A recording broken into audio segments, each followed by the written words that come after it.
You're watching New Car Spin, and this is a Jaguar XE P300S all-wheel drive, to be exact.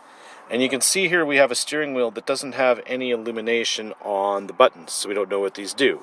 And you can see we have a screen that shows us the date and the miles. And we have a screen here that shows us nothing, and a screen here that shows us nothing. But you'll notice what's missing are the HVAC buttons. There are no buttons in this car with the exception of, well, memory seats, door locks, hazard, traction control, auto stop start, and of course, the engine stop start button. And immediately what happens is you see all of the buttons here illuminate on the display for the steering wheel. And these are not touch capacitive or whatever you want to call them. You actually have to push down. But if we look around, now you'll see the controls for the HVAC.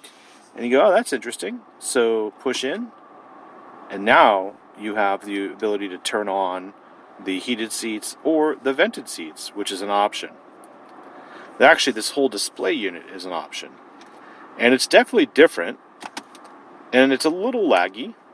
But it's pretty cool nonetheless. So if you look carefully, you'll see that there are 1, 2, 3, 4, 5 screens in this car. But there's actually a 6th screen. Can you see it? Do you spot it? Do you know where it is? No? Okay, well let me give you a hint. It's right here. Yep.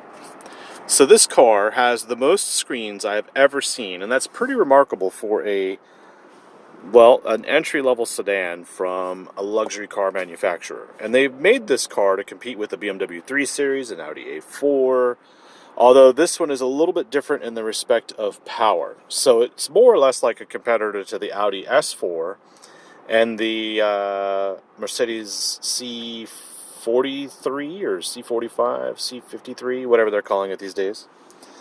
But I'd say this is a pretty good alternative. But there is one problem with this car. I'll show it to you. It's right here. Pull this thing up.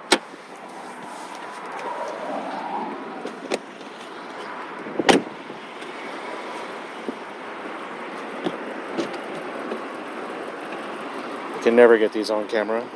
There we go. Here's the problem. It's their Ingenium 4-cylinder turbo engine. This produces 296 horsepower, and it's terrible. It basically is a rough vehicle. It idles rough. You can see it idling rough right now. Hopefully the camera picks that up. And it has let's just say the stop-start system is terrible. And they used to have a supercharged V6 and a diesel engine available in this car, but for 2020, that is your only choice. And they only have 2 horsepower options. This is the high-end one. So this car is actually not the entry-level price of $40,000. This has enough options to make it $63,000.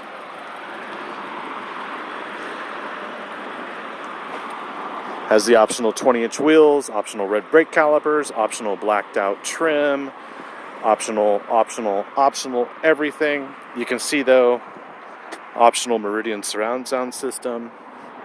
It looks really good though. And this is where I'm frustrated with this car, because this is not a good performance car. A lot of people say that, oh yeah, it handles great and it corners great and it's a fabulous alternative, but I don't think so.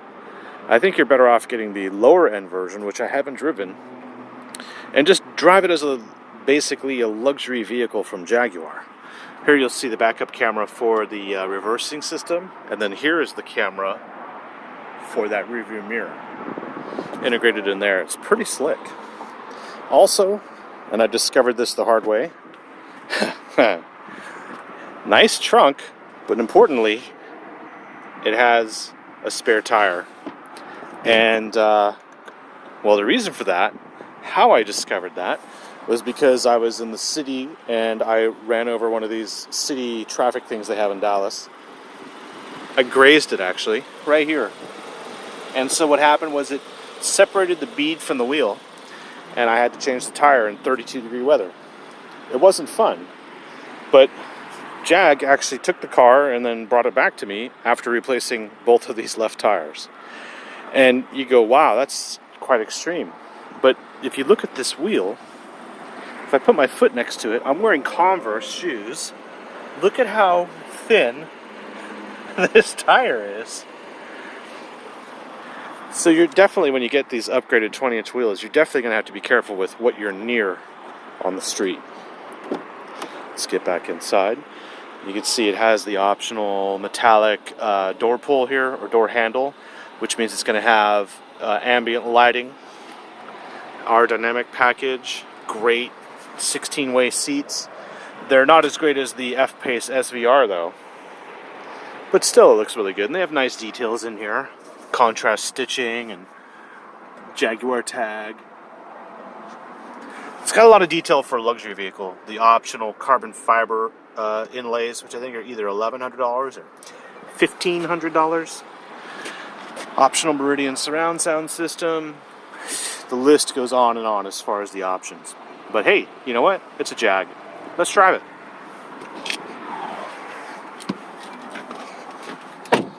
There is an updated smart key. I have it right here. This is what it looks like for 2020. It's a little different from the one I had in the F-Pace SVR last week. Of course, that is a very different vehicle. Okay, let's go ahead and put my seatbelt on. Put this thing in drive. And we'll be on our way. I put that in drive. Now we have a sport mode here. We can just knock it over and we're in sport. And the cool thing is if you go to a parking spot and you kept it in sport, you just put your finger on park, and it'll automatically move over to the drive position and then put the car back in park. So you can see there it's in park. But you just pull on this back lever, put that in drive, move it over. Then we have this selection here. So we can toggle it forward for eco mode or go back for dynamic mode. We'll put that on dynamic. And then as far as the screen, we can go into dynamic eye mode. And we can see everything is in dynamic. We can see lap timers. We can see G-force meters. We can see pedal graphs. All very interesting, but I'm not really a fan of all of that. I don't really need that to distract me from whatever else I'm doing. Doesn't really show you any other gauges. We have their ASI suite, which gives us a low friction launch and then all surface info. So as you can tell, even though it's all-wheel drive, it does bias to the rear, and then it will move power to the front as we move along. So I will actually show you that when we get there. We have other modes here we can get into if we use this. This button here is called ASPC, and it sets your speed, so it's basically like a speed limiter. And then when you're in that mode, well, let's see, I can't even show you on the screen, but it's on this screen over here. You can limit your speed that you're going to use for some unknown reason. But let's get back to actually driving it. We have sport mode engaged, and we're going to go out, show you what it does. Now, as far as what this car is, 300 horsepower, all-wheel drive, 63 grand. By the way, that engine noise is fake. When you're in dynamic mode, it pipes in noise through the stereo. Okay, I got the sunroof closed. Okay, the engine just shut off again. Let's turn that stop-start off. There we go. Stop-start in here is really rough. I mean, it's so annoying that I find myself not coming to a complete stop just to avoid myself having to press that button. And it's turned out to be a ridiculous game of mine. Alright, so the road's clear. We're just going to go for it and see how long it takes to get to 60. Floored.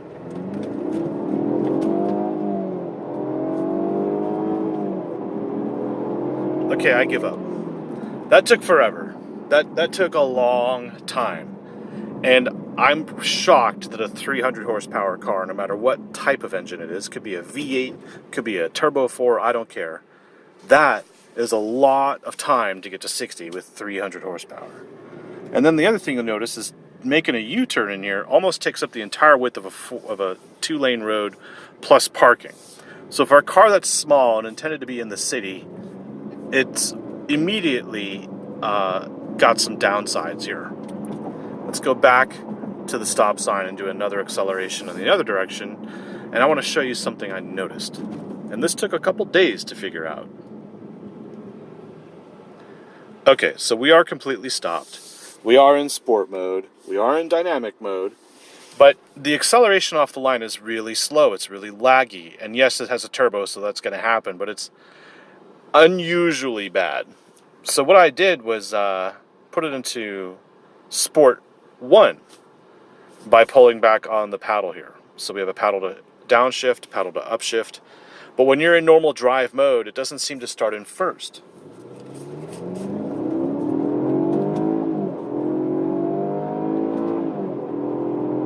Even though I'm starting off in first manually, it's still damn slow. And that's the biggest problem with this car. That's what they did, is they ruined the car by getting rid of their supercharged V6. I don't care if it's for fuel economy or whatnot. Let's put that back in drive. To me, let's make a left here. It seems that Jaguar would have been better off just killing the XE rather than just killing off all the other engines and making it a simple selection of, oh, how much horsepower do you want? It's the same engine, different horsepower, in theory. And this is the problem I have with the XE. What you're doing is you're spending a lot of money on the cheapest Jag you can buy. I had to let the traffic go by there. Okay, so let's go for it.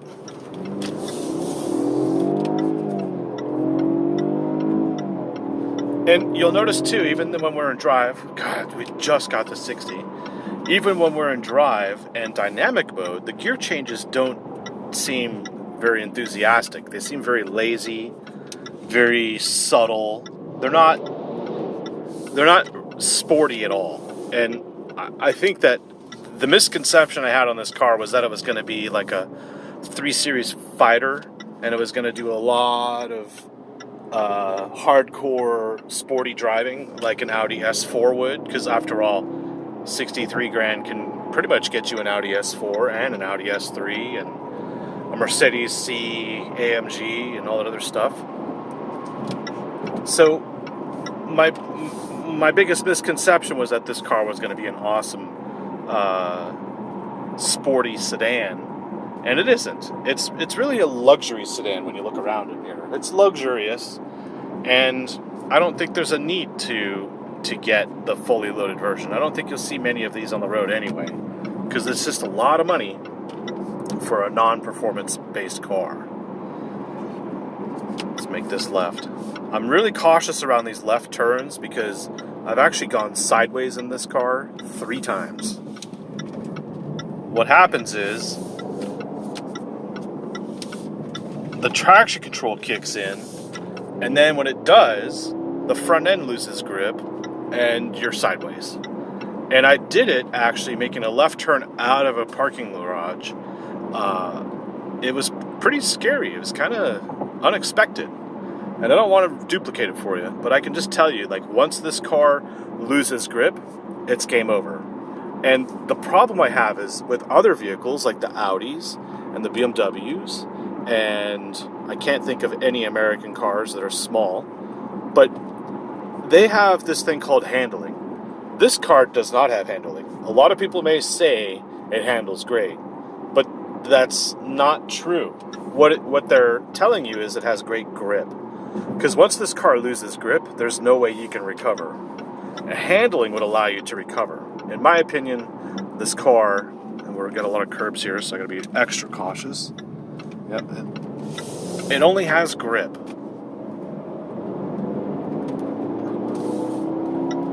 And it's slow. Through 296, basically 300 horsepower, it is slow. And this is dynamic mode. So if I put it up here into sport, from dynamic to comfort, we're now in the normal mode that it usually starts up in. And now you don't hear any of that piped in engine noise. If I get back on the freeway, it's a little bit easier to use. Let's get on the freeway here. Of course, there's no room because there's everyone in front of us. We'll just get off at the exit. Brakes are pretty good too, by the way. However, I think that this car for me is a hard pass because I'm not really looking for a cheap Jag, number one. Number two is, if I wanted a small performance car, I would get an actual performance car, not a cheap Jag trying to be a performance car, especially when you can't even get a supercharged 6 in it, which is one of their best engines. I'm sitting here thinking this car is pointless. And I like the XE, but for 2020, I'm not sure I like it that much. I'm not sure I'd be willing to put any money on the line for it, because for this kind of money, you can have an S4 and be done with it. And you can have a twin scroll turbo 6 instead of a large turbo 4 that you have in this one. So there are options, and if you think there are better options, let me know in the comments section below. And just know that if you were to get an XE, my advice would be get the lower horsepower one, and don't focus on making it a performance car. Just make it focus on getting it optioned out so it's a true luxury car. See, the steering input is difficult because there's only grip, and if you upset the car at all and lose grip, you have no control. Performance-wise, that's a sketchy combination there. Let's move in one. Okay, so another thing I want to talk about is my YouTube channel, real quick. So I do these vehicle reviews for you. They are unedited, they are uncut, they are raw. It's from a week of driving it, what my total impression of the vehicle is. This is basically free of charge, and I appreciate for everyone who watches and comments and leaves a like and a dislike. It doesn't matter what you leave, it's all very good for me. And the reason why I say that is because I know you're looking at cars and you might like cars, just want to know what this is like, and I'm happy to freely express that for you. But in the same respect, I need you to tell me how good these reviews are. So leave a thumbs up, leave a thumbs down, leave a comment, because my reviews are only as good as your impression of my reviews. And my audience is fantastic. I've got almost 13,000 subs, but only 16% of you actually hit the notification bell. So do me a favor and hit that notification bell. And by the way, 10% of you have hit the notification bell and then asked for email and push notifications. So you guys are right there in the average for every channel, but I'd like to see more of that. So hit the bell over there, or whatever it is, subscribe, and you'll see more videos, actually. But I need to know from you what you really want to see. I mean, a lot of people aren't interested in music or the stupid montage that other channels do. By the way, it's just me here. You'll see a trend with a lot of channels having reviews with 2 people. So there's a lot of channels, I'm not going to call them out, but you'll see 2 people reviewing cars these days because they are so complex. And I'm trying to gloss over all the lipstick and just kind of get you what the car is about, which in my mind, a good car is about the personality. It's about the persona of the car. How does it handle? How does it sound? How do you feel when you roll up to the valet? Is it embarrassing? Is it everything you thought it was going to be? That's my point. So from this perspective, understand that my reviews are going to be different, and I don't want to be like everybody else. I'm not going to show you all the quirks and features, but I want to show you what matters in as little amount of time as possible, but at the same time give you as much exposure to the car as you want. This is what it looks like inside. This is the guy who's driving it and telling you what it's about. And I really appreciate all the time you people spend watching and supporting my channel. So the XE, nice car, not fantastic on the sports side. Definitely consider a luxury version. And hope you have a great day. This is a beautiful Sunday, and I'm going to go enjoy it. Thanks for watching, and I'll see you in the next video.